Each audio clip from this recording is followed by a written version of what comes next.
சாக்கி எங்கப்பா? சரி சாப்பிட்றேன் ஃப்ரெண்ட்ஸ். பட்சனுக்கு வந்து இந்த இடத்துல அடிபட்டுருக்கு. சமரத்தம் எனக்கே வந்து அழுக தாங்கலை. எனக்கே என் பிள்ளைக்கு இப்படி அடிபட்டுச்சு. இது வரைக்கும் நாங்கள் அந்த மாதிரிலாம் அடிபட்டு நாங்கள் பார்த்ததே இல்லை, தாங்கவே இல்லை. அவனுக்கு வலிச்சு சமத்தே கத்தணும். ஆனால் அவனை விட எங்களுக்கு தான் ரொம்பவே வலிச்சுது. எனக்கு ஒரு ஆனால் அவன் வந்து ரொம்ப பயந்துட்டான். மற்றபடி அவனுக்கு வந்து வேற எதுவும்லாம் இல்லை, சிம்டம்ஸ் எதுவும் காமிக்கல. வாமிட் பண்ணுறது அது மாதிரி இழுத்துட்டே போதெல்லாம் கேட்டாங்க டாக்டர், அதெல்லாம் எதுவுமே இல்லை. பட் அப்படியே கொஞ்சம் இங்கே அப்படியே மாறி இங்கே அடைக்கிற மாதிரியே வந்து எனக்கு பயந்துட்டாங்க. டாக்டர் வந்து திட்டினாங்க, எதுக்கு நீ வந்து இவ்வளோ பயப்படுற அப்படின்னு சொல்லிட்டு டாக்டர்ல. அது என்னமோ தெரியல, நம்ம பிள்ளைக்கு ஏதாவது ஒன்றுனாக்கா நம்மளுக்கு தான் அது வலி. Hello friends, welcome back to Rajgiri 3 rose. இன்னைக்கு வந்து ஸ்வேதாக்கு பர்த்டே இல்லையா?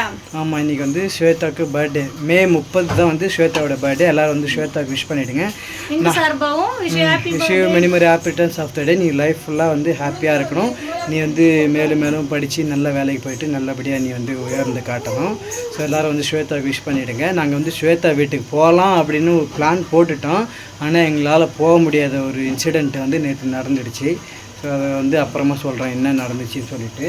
இப்போ பட்டு வந்து ஏதோ ரெடி பண்ணுறேன். நான் காலையிலேயே வந்து இட்லி ஊற்றிட்டு நாட்டுக்கோழி கிரேவி தான் பண்ண போகிறேன். ஸோ அப்படியே விலாகை வந்து அப்படியே கண்டினியூ பண்ணுவேன். எப்பவுமே வந்து நம்ம கடையிலேருந்து ஹோட்டல்லேருந்து சாப்பிட்ருவோம். இப்போ வந்து நான் வீட்லேயே வந்து டிஃபன் ரெடி பண்ணி, இங்கே பாருங்கள், எங்கள் வீட்டை மார்னிங் டிஃபன் நாட்டுக்கோழி கிரேவி இட்லி. ஓகேவா? நாட்டுக்கோழி நான் ஃபர்ஸ்ட் டைமாக சாப்பிட போகிறேன். நாட்டுக்கோழி இதுக்கு முன்னாடிலாம் சாப்பிட்டதில்ல. சிக்கன் தான் நம்ம சாப்பிட்ருப்போம் எப்பவுமே. நாட்டுக்கோழியில் வந்து ஃபர்ஸ்ட் டைமாக நான் வந்து இது குக்கரில் வேக வச்சு செஞ்சு இதுக்கப்புறம் நான் செய்யணும். முதல்ல இட்லி ஊற்றிட்டேன். இப்போ வந்து மசாலா ரெடி பண்ணிக்கலாம். இது வந்து நேற்று கொடுத்தாங்க இந்த கோழி, பட் எங்களால் எனக்கு செய்ய முடியாத ஒரு சுச்சுவேஷன். ஸோ ஆனால் காலையிலே செஞ்சிடணும். இதை ஃப்ரிட்ஜில் வைக்கக்கூடாது அப்படின்ட்டு டக்குன்னு காலையிலே டிஃபனுக்கு தொட்டுக்க பண்ணிக்கலாம் அப்படின்ட்டு எடுத்து வச்சாச்சு வெளியில். இப்போ அப்படியே பண்ணலாம். இப்போ மசாலா ரெடி பண்ணணும். வெங்காயம் வந்து கட் பண்ணி வச்சிருக்கு, தக்காளி வந்து அரைச்சி ஊற்றிக்கலாம். இப்போ வந்து மசாலா தான் ரெடி பண்ண போகிறேன். கிரேவி மசாலா ரெடி பண்ண போகிறேன். என்னென்ன மசாலான்னு சொல்லிடுறேன். பெருஞ்சீரகம், சீரகம், மிளகு, கறிப்பட்டை, லவங்கம், கல்பாசி, இது பேர் என்ன நினச்சா அன்னாச்சி பூ, இது எல்லாமே போட்டு வானலில் ஃப்ரை பண்ணி அப்படியே மிக்சியில் போட்டு அரைச்சி தான் மசாலா ரெடி பண்ண போகிறோம். பண்ணலாம். இட்லி வெந்துச்சு நல்லா. இப்போதான் திறந்தேன், மூடிடலாம். இட்லி எப்பவுமே எண்ணெய் தடவி தான் ஊற்றுவேன். அது பட்டுக்கு வந்து துணி போட்டு ஊற்றினா தான் பிடிக்கும் அப்படின்னு சொன்னாங்களா, அதனால் துணி போட்டு ஊற்றிருக்கேன். இது வந்து மஞ்சத்தூள் போட்டு அந்த சிக்கன் வேக வச்சிருக்கேன். சிக்கன் வந்து வேக வச்சிருக்கேன், வெந்துச்சு. இதை இறக்கி வச்சிடலாம். இறக்கி வச்சுட்டு நம்ம ரெடி பண்ணிடலாம். இது வந்து மசாலா அரைச்சி வச்சுருக்கேன். பட் நான் இவ்வளோ தூரம் போட மாட்டேன். ஒரு ஸ்பூன் 2 ஸ்பூன் மட்டும் நம்ம போட்டுட்டு பேலன்ஸ் எடுத்து ஃப்ரிட்ஜில் வச்சுட்டா நெக்ஸ்ட் எதாவது குழம்பு வைக்கல யூஸ் பண்ணிக்கலாம். வெங்காயம், தக்காளி வந்து இது மாதிரி கொரன்னு அரைச்சி வச்சுருக்கேன். மழை இல்லாமல் பேஸ்ட் மாதிரி கொரன்னு அரைச்சி வச்சுருக்கேன். இதை போட்டு அப்படியே பண்ணி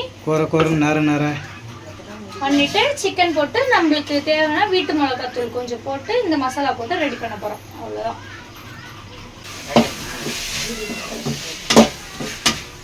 வாசனையாக இருக்கா? விசில் வச்சேன்ல, எடுத்து இதில் போட்டு வெங்காயம் தக்காளி நல்லா வதக்கிட்டு மல்லித்தூள் 1 ஸ்பூன் போட்டிருக்கேன். இது ஒரு 2 ஸ்பூன் போட்டிருக்கேன்.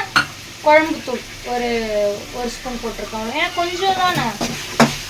இது பார்க்குறதுக்கு எப்படி இருக்குன்னா எலும்பாக இருக்குது. நம்ம நார்மலாக சிக்கன் கோழி சாப்பிடுவோம்ல, அது வந்து நல்லா சதையாக இருக்கும். அது குக்கர்லலாம் போட்டு வேக வைக்க தேவை.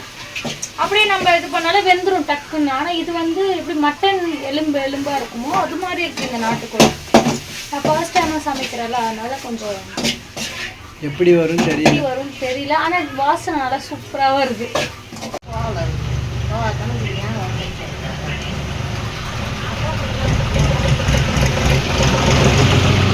புரியல.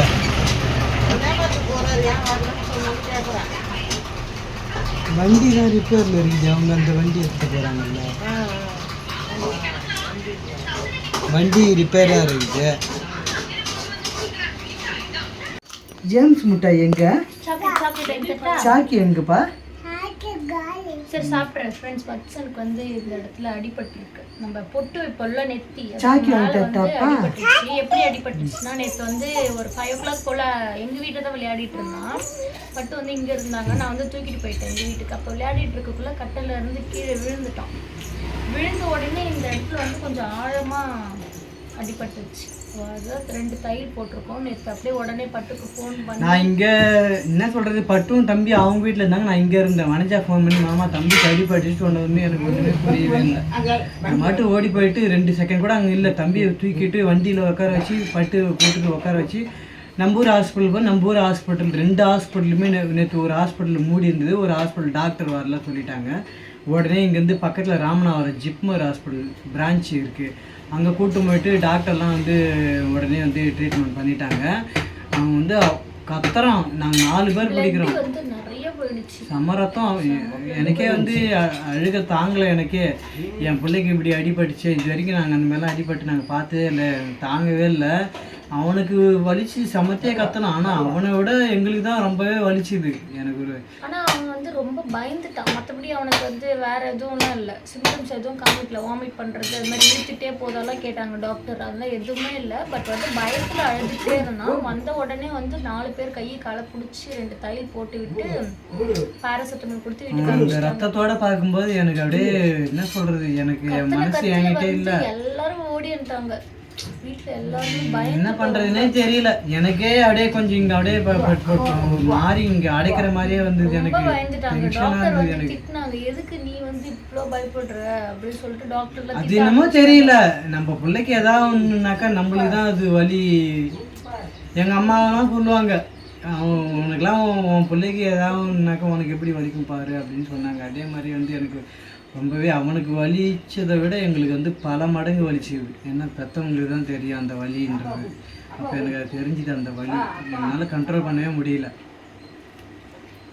நேற்று தான் போயிட்டு வந்தோம் ஈவினிங்கு. இப்போ வந்து இன்னைக்கு ஃப்ரைடே, சாட்டர்டே நாளைக்கு வந்து வர சொல்லியிருக்காங்க. அந்த ட்ரெஸ்ஸிங் பண்ணியிருக்காங்கல்ல அதை ஃபுல்லாக ரிமூவ் பண்ணிவிட்டு தொடச்சி விடுவேன் அப்படின்னு சொல்லியிருக்காங்க மருந்து. அதனால தான் இன்னைக்கு வெள்ளிக்கிழமை ஸ்வேதா பர்த்டேக்கு நாங்கள் வியாழக்கிழமை காலையிலே ஊருக்கு போகலாம் அப்படின்னு சொல்லிட்டு பிளான் பண்ணோம். ஸ்வேதாவுக்கு வந்து ட்ரெஸ்லாம் வாங்கிட்டு போகலான்ற மாதிரி பிளான் பண்ணியாச்சு. ஆனால் நேற்று சாயந்தரம் இந்த மாதிரி ஆனதுமே எங்களுக்கு வந்து போகிறதுக்கும் ஏன்னா எங்களுக்கு வந்து நிம்மதி இல்லை, மனசு சந்தோஷமே இல்லை. சந்தோஷமாக இருந்தாலும் நம்ம எங்கேயோ வெளியில் கூட போகிறதுக்கு, சந்தோஷம் இல்லாத நம்ம எங்கே போயிட்டு நம்ம சந்தோஷமாக இருக்க முடியும்.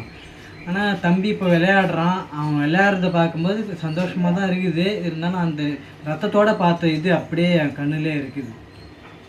நிற்கல, ரத்தம் வந்துட்டே இருந்தது. நாங்கள் என்னென்னமோ பண்ணி தண்ணிலாம் போட்டு வாஷ் பண்ணி ஈர துணி வச்சு பிடிச்சோம், நிற்கவே இல்லை. வண்டியில் போக்குள்ள வேற இன்னும் அன்கான்ஷியஸ் போயிடுவானோ சொல்லிட்டு அவனை வந்து வச்சன் அப்படியே குரல் கொடுத்துட்டே போகிறோம். அவ்வளோ ரத்தம் அவ்வளோ தூரம் போயிடுச்சேன்னு எங்களுக்கு பயம். அவ்வளோ ரத்தம் லாஸ் ஆயிடுச்சுன்னா என்ன ஆகும், ஒருத்தவங்களுக்கு மயக்கம் வரும், அன்கான்ஷியஸ் ஆகும். எனக்கு நான் தம்பி என்ன பண்ணுறான் பாரு. வண்டியிலையும் வேறு நான் 2 வீலர்லேயும் கொஞ்சம் ஸ்பீடாக தான் போனேன். என்ன அந்த அளவுக்கு எனக்கு பதட்டமாகவே இருந்தது. அப்புறம் என்ன பண்ணுறது, எல்லாத்தையும் மறந்துட்டு இன்றைக்கி நம்ம என்ன பண்ணணுமோ அந்த நேற்று மாதிரி எப்படி இருக்கோ அது. நான் வந்து நார்மலாக விளையாடிட்டு இருக்கேன், எப்பவும் போலவே விளையாடிட்டு இருக்கேன். என்ன ஒன்று இந்த இப்போ நாளைக்கு போக்குள்ளே என்ன பண்ணுவான் பயமாக இருக்குது. ஏன்னா அதை பிரிச்சுட்டு திருப்பியும் வந்து அதை க்ளீன் பண்ணுவாங்க. தையல் வந்து 1 வீக் அப்படியே தான் இருக்கும், கொட்டிக்கும். நார்மலாக தையல் போட்டாலே தானாகவே காஞ்சி கொட்டிக்கும், அது ஒன்றும் பிரச்சனை இல்லை. ஆனால் அந்த ட்ரெஸ்ஸிங் நாளைக்கு பிரிப்பாங்க. காலையில் வர சொல்லியிருக்காங்க. 1 o'clock வரைக்கும் தான் ஹாஸ்பிட்டலாக. நாளைக்கு போகலாம், ஓகேவா? காலையிலே போகணும் நாளைக்கு ஹாஸ்பிட்டலுக்கு. சரிதான், காட்டக்கூடாது சொல்லக்கூடாது தான் இருந்தோம். பட் காமிச்சிட்டு அப்புறம் வீடியோ எடுக்கிறோம். அவனுக்கு இது மாதிரி கட்டு போட்டிருக்கு, நீங்கள் பார்ப்பீங்க. அப்படி ஏன் இதெல்லாம் நீங்கள் சொல்லலை, எல்லாமே சொல்கிறீங்க, இது மட்டும் சொல்லலை அப்படின்னு கேட்பீங்க. அதனால தான் இப்படி இருந்தாலும் நாங்கள் பஸ்ஸனை காமிக்கும்போது அவனுக்கு அந்த தலையில் இருக்கிறது தெரியும். அதனால் ஓப்பனாகவே சொன்னோம், அவ்வளோதான், வேறு எதுவும் இல்லை. அவன் இப்போ நல்லபடியாக விளாட்றான். ஆனால் அவன் விளாட்றத பார்க்கும்போது எனக்கு சந்தோஷமாக இருக்குது. ஆனால் பழைய மாதிரி நேற்று மாதிரி இருந்த சந்தோஷம்லாம் இப்போ இல்லவே இல்லை. என் பிள்ளைக்கு அடிபட்டுச்சே அப்படின்ற ஒரு வருத்தம் தான் எங்களுக்கு இருக்குது. ஆனால் அது சரியாயிடும். அவனுக்கு காயம் எப்படி சரியாகுது அதே மாதிரி நம்ம மனசும் அதே மாதிரி சரியாயிடும். இதுக்கப்புறம் இதுதான் லாஸ்ட் அடியாக இருக்கும். இதுக்கப்புறம் எந்த ஒரு அடியுமே அவங்க மேலே படக்கூடாது. அது மாதிரி பார்த்துக்கணும். ஆனால் அடங்க மாட்றான். ஆனால் அவன் வந்து ரொம்ப சேட்டை பண்ணுறான். அதனால தான் அவனுக்கு அந்த மாதிரி ஆச்சு. நாங்கள் கேர்ஃபுல்லாக பார்த்துட்டு அவன் கட்டிலேருந்து விடும்போது கட்டில் 2 பேர் இருந்தாங்க. அதையும் மீறி தான் அவன் ஊன்னான். பார்த்துக்காமலாம் எதுவும் இல்லை. கட்டலில் இவங்களுடைய பட்டோடைய அம்மாவும் இருந்தாங்க, சித்தி வனஜாவும் இருந்தாங்க. அவங்களையும் மீறி அவன் விழுந்துட்டானா அது எதுவுமே பண்ண முடியாது. அதுதான் ஒரு நேரம், மற்றபடி வேற ஒன்றும் இல்லை. ஸோ இன்றைக்கி வந்து ஸ்வேதாவுக்கு வந்து மறுபடியும் வந்து பிறந்த நாள் விஷ் பண்ணிடுங்க. ஒரு 11 ஆயிட்டு இருக்கும்னு நினைக்கிறேன். இன்னும் மார்னிங் சாப்பாடு யாரும் சாப்பிடல, இதுக்கப்புறம் தான் சாப்பிடணும். ஆமாம், கிட்ட காமி ஜூமில் நல்லா சூப்பராக வாசனையாக இருக்குது. இந்தாங்க போதும் மனஜாக்கு இட்லிக்கு வாசனை நல்லா இருக்குது. சாப்பிட்டு பார்த்துட்டு சொல்லு எப்படி இருக்குன்னு. ஓகே,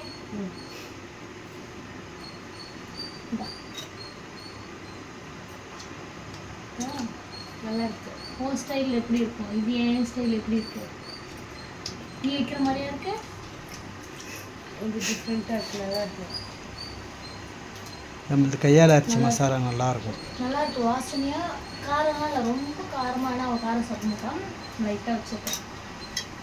ஃபர்ஸ்ட் டைமாக நாட்டுக்கோழி கிரேவி இட்லியில் தொட்டு சாப்பிட்றேன். நம்ம எப்பவுமே இட்லியில் மட்டன் குழம்பு சிக்கன் குழம்புலாம் தொட்டு சாப்பிட்ருக்கோம். வந்து நாட்டுக்கோழியில் செஞ்சு சாப்பிட்றப்போ ஒரு தனி டேஸ்ட்.